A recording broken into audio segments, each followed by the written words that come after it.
అధ్యక్ష బీజేపీ సభ్యుడు బ్రీఫ్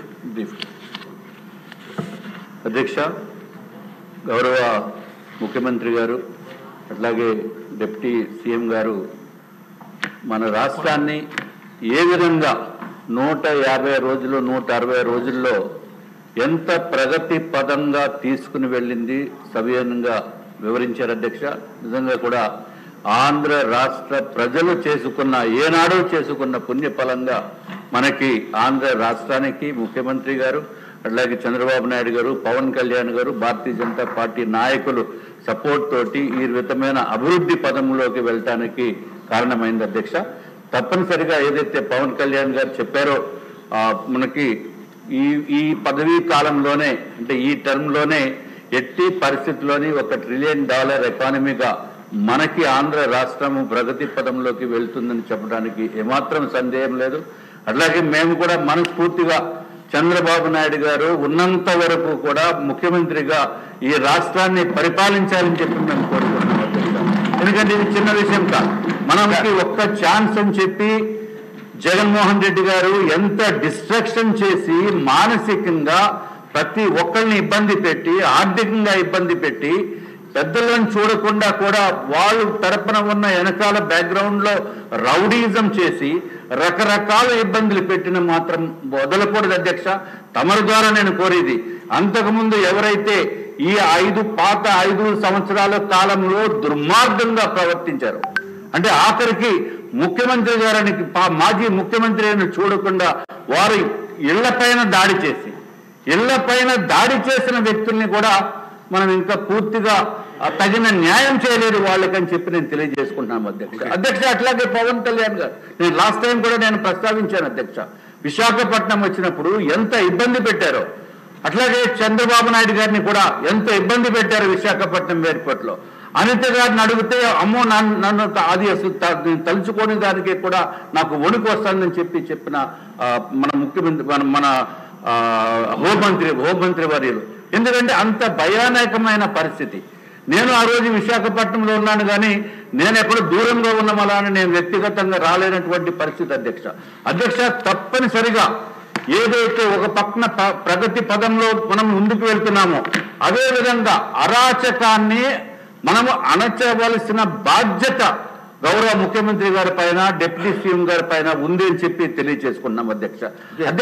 ఇంకొక నిమిషం అధ్యక్ష, ఎన్నో పాపాలు చేసిన వ్యక్తి, ఎన్నో దారుణమైన అకృత్యాలకు పాల్పడిన వ్యక్తే పాప భీతితోటి పరదాల వెనకాల దాక్కుని ఉంటారు అధ్యక్ష. ఇప్పుడు నేను మొన్న విజయవాడ వచ్చినప్పుడు ఈ జగన్మోహన్ రెడ్డి గారు ఇల్లు ఎలా ఉంటుందో చూడటానికి రోడ్డు మీద వెళ్ళటం చూశాను అధ్యక్ష. అది ఎట్లా ఉందంటే అధ్యక్ష, నేను ఏదో చైనాలో ఒకసారి గ్రేట్ వాల్ ఆఫ్ చైనా చూశాను అధ్యక్ష. ఆ విధంగా బిల్డప్ చేసుకుని టోటల్గా మొత్తం బ్యారికేడింగ్ తోటి అది డిఫెన్స్ మినిస్ట్రీలో కూడా మనకి ఇండియా పాకిస్తాన్ వార్లో కూడా సెన్సిటివ్ ఏరియాస్లో కూడా అంత కట్టుదిట్టమైన కంచె ఉండదు అధ్యక్ష. ఒక పక్కన అటువంటిది ఉంది. రెండో పక్కన అధ్యక్ష, మన ముఖ్యమంత్రి గారు చంద్రబాబు నాయుడు గారు ముఖ్యమంత్రి అయినప్పటికీ కూడా ఆ వారి ఇంటి దగ్గరికి వెళ్తే 2 పుల్లలు ఉంటాయి అధ్యక్ష. కేవలం 2 ఐరన్ బార్స్, అది సెక్యూరిటీ. అంటే భయం లేకుండా నిజాయితీతోటి ప్రజల గురించి పనిచేసే వాళ్ళు ఏ విధంగా ఉంటారో, అన్యాయంగా దుర్మార్గాన్ని ప్రోత్సహించే వాళ్ళు ఏ విధంగా ఉంటారో అనేది మనం చూశారు అధ్యక్ష. ప్రజలందరూ కూడా దయచేసి గమనించి మీరు కూడా రాష్ట్ర ప్రజలు తప్పనిసరిగా మన ఆర్థిక వ్యవస్థని పెంపొందించడానికి, అరాచాన్ని అరికట్టడానికి దయచేసి ఈ వైఎస్ఆర్సీపీ అనే పార్టీని సర్వంగా కూడా మనం ఎప్పుడు కూడా ఈ ఆంధ్ర రాష్ట్రంలో మళ్ళీ ఒక్కసారి కూడా మొలకెత్తకుండా చూడవలసిన బాధ్యత ఆంధ్ర రాష్ట్ర ప్రజలపై ఉందని చెప్పి తెలియజేసుకుంటూ నాకు ఈ అవకాశాన్ని ఇచ్చిన ముఖ్యమంత్రి గారికి మీకు ధన్యవాదములు అధ్యక్ష. ముఖ్యమంత్రి గారు. అధ్యక్ష, ఇప్పుడే deputy chief minister Pawan Kalyan గారు, విష్ణు కుమార్ రాజు గారు కూడా చెప్పారు అధ్యక్ష. ఇప్పటిగా రాష్ట్రం చాలా నష్టపోయాం. ఒకటి బైఫర్కేషన్ వల్ల మనకు కొన్ని డిసడ్వాంటేజెస్ వచ్చాయి, రాజధాని లేదు, చాలా సమస్యలు వచ్చాయి. 5 సంవత్సరాల్లో మనం కొంతవరకైనా రికవర్ చేయాలని ప్రయత్నం చేశాం. దేశంలోనే 3 రాష్ట్రాల్లో ఒక రాష్ట్రంగా అభివృద్ధి చెందాం. అది కంటిన్యూ అంటే స్టెబిలిటీ వచ్చేది. మళ్ళా 5 సంవత్సరాలు బాగా విధ్వంసానికి గురైంది. అయితే ఈసారి బ్రాండ్ పోవడమే కాకుండా మనకు సమస్యలు కూడా వచ్చాయి. ఆ సమస్యలు మీరు చూస్తే ఆర్థిక ఇబ్బందులు, అధికార యంత్రాంగం నిర్వీర్యమైపోయింది, వ్యవస్థలన్నీ చిన్నాభిన్నమైనాయి. కానీ ఈ ప్రభుత్వం ఒక దృఢ సంకల్పంతో మిత్రులు పవన్ కళ్యాణ్ గారు చెప్పినట్టు ఎక్కడా రాజీ పడం, ఈ కూటమి ద్వారా తప్పకుండా ఆంధ్ర రాష్ట్రానికి దశ దిశ చూపించే కార్యక్రమానికి శ్రీకారం చుడతాం, గట్టి పరిపాలనకే శ్రీకారం చుడతాం, సెంటిమెంట్ కూడా గౌరవిస్తాం. పొట్టి శ్రీరాములు గారి యొక్క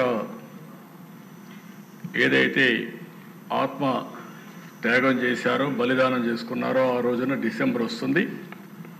స్టేట్లో ఒక పెద్ద ఫంక్షన్ చేసి తద్వారా ఆయనకు నివాళులు అర్పించడమే కాకుండా ఆ స్ఫూర్తిని ముందుకు తీసుకుపోదాం.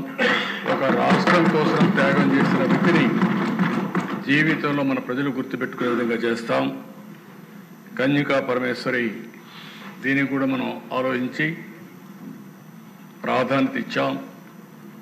ఇంకొక పక్కన ఎప్పుడో స్వాతంత్రం రాక మునుపు డొక్కా సీతమ్మ ఏదైతే గోదావరి దాటి ఆ సైడ్ వస్తే ఎంతమంది వస్తే అంతమందికి ఆమె స్వయంగా వంట చేసి పెట్టి లాంతర పెట్టుకొని వాళ్ళకు రిసెప్షన్ ఇచ్చింది. రాత్రిలో వచ్చినా ఎప్పుడు వచ్చినా స్వాగతం పలికింది. అలాంటి స్ఫూర్తి ఇప్పుడు కూడా ఈస్ట్ గోదావరి ఏ మారుమూల గ్రామానికి వెళ్ళినా డొక్కా సీతమ్మ గారిని గుర్తుపెట్టుకుంటారు. అందుకే మిడ్ డే మీల్ స్కీమ్కి ఆవిడ పేరు అక్కడ పెట్టాం. ఇది ఒక మన పూర్వీకుల్ని మనం గౌరవించుకుంటే మనల్ని మనం గౌరవించుకుంటే అవుతుంది. అలాంటి సెంటిమెంట్స్ అన్ని కాపాడుకునే బాధ్యత తీసుకొస్తాం. ఇంకో పక్క రాష్ట్రంలో మాకు ఎవ్వరికి కూడా ఇక్కడ అనుమానం లేదు, నాకంటే ఎక్కువ గట్టిగా ఉన్నాడు పవన్ కళ్యాణ్ గారు. ఎక్కడైతే ఈ సోషల్ మీడియాలో కానీ లేకపోతే గంజాయి కానీ ఎవరైతే అరాచకాలు చేస్తున్నారో అరాచక శక్తుల్ని పూర్తిగా కట్టడి చేయాలని డిటర్మినేషన్ వరకు ఉంది. నేను ఒకటే, వారి ద్వారా మేమిద్దరం కూడా హామీ ఇస్తున్నాం, ప్రజలకు హామీ ఇస్తున్నాం, రాజీ పడం, సంఘ విద్రోహక శక్తుల్ని అరికడతాం.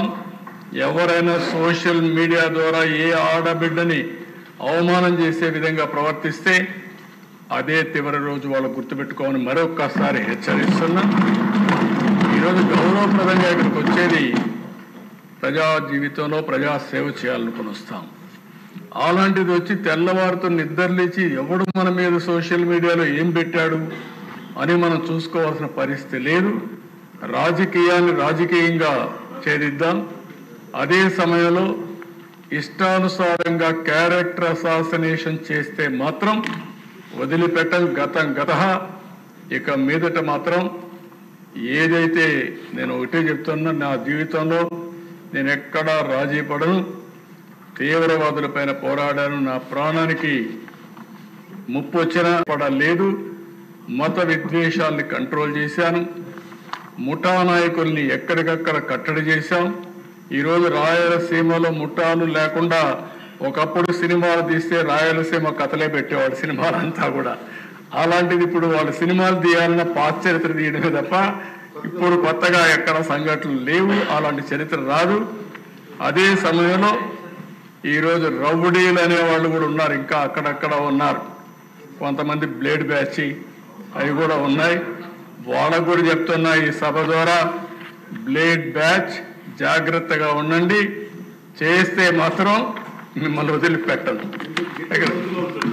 గట్టిగా కాదు, మీరు ఒక కన్నెర్ర చేసే వరకే కానీ zero tolerance and law and order, there is no second thought.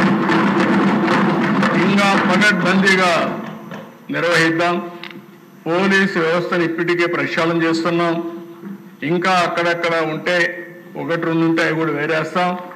ఎక్కడ చూసినా పగడ్బందీ నేను ఒకటే మా మెంబర్స్కి ఉండే మెంబర్స్ కోరుతున్నా, మీరు లా అండ్ ఆర్డర్ మీ చేతికి తీసుకోవద్దండి. ఎవరైనా సరే లా అండ్ ఆర్డర్కు విఘాతం కలిగించే వ్యక్తులుంటే మాత్రం వాళ్ళని ఉక్కు పాదంతో అణిచివేసే బాధ్యత ఈ ప్రభుత్వాన్ని చెప్పి మరొకసారి మీ అందరికీ హామీ ఇస్తున్నా. అది కూడా చేస్తాం. ఇవన్నీ చేసి ఈరోజు పవన్ కళ్యాణ్ గారి తాపత్రయం కూడా మీరు చూశారు. వేరే రాష్ట్రాలకు పోతే వాళ్ళ అభివృద్ధి చూసి ఆ అభివృద్ధి మనం మాట్లాడినప్పుడు మనం చేసుకోలేకపోతున్న బాధ ఉంది. ఈరోజు ఒక హైదరాబాద్ పోయినా, ఒక బెంగళూరు పోయినా, ఒక చెన్నైకి పోయినా, ఒక ముంబైకి పోయినా వాళ్ళు మనకంటే ముందుకు పోయారని బాధ ఉంది. అలాంటి బాధ లేకుండా ఇక్కడ ప్రజలకు కూడా న్యాయం చేసే బాధ్యత ఎన్డీఏ కూటమి తీసుకుంటామని మరొక్కసారి హామీ ఇస్తూ తప్పకుండా జరుగుతుంది. దానికి మొదటి అడుగే నిన్న పెట్టుబడులు రావడం. ఫస్ట్ టైం పెట్టుబడులు వరదలు కూడా ప్రారంభమైనాయి, ఇప్పుడిప్పుడే స్టార్ట్ అయినాయి. మనం కానీ